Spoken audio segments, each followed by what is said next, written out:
पश्चिमा news channel के आपण स्वागत और खुला हृदय करत करत आम चैनल न्यूज कला साहित्य संस्कृति गोटे उलगुला ने इथु निरोल फटिक न्यूज पाइबे। बरगढ़ जिला बरपाली ब्लॉक लोककला गाँ कुम्हारी सरकारी डाक्तर खाना रे फी समार दिन योग शिक्षा दिया जाउछे। मुखिया डाक्तर आयुष्मान शतपथी मुखिया कुनुआ भावे आरु डाक्तर सस्मिता पंडा सम्मानित कुनुआ भावे जोग देई योगासन कले देहफा भल रहबा बोली कहिछन।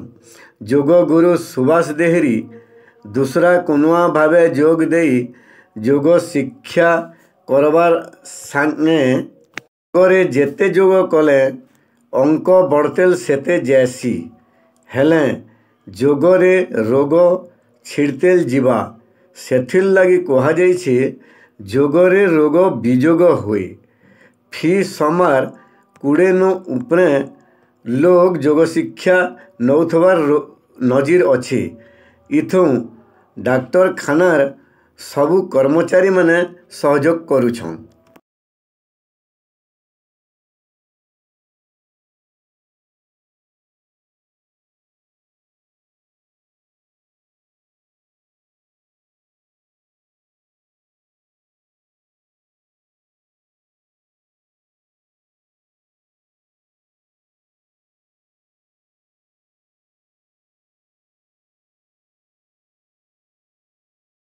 जोहार माँ समलाई तोर पुओ पर जाके रखिदेबु तो समलाई महामेट के विरोध करुवा दलाल टाउटर के मझिरे मझिरे दौथबु तो हनलाई जोहार माँ समलाई।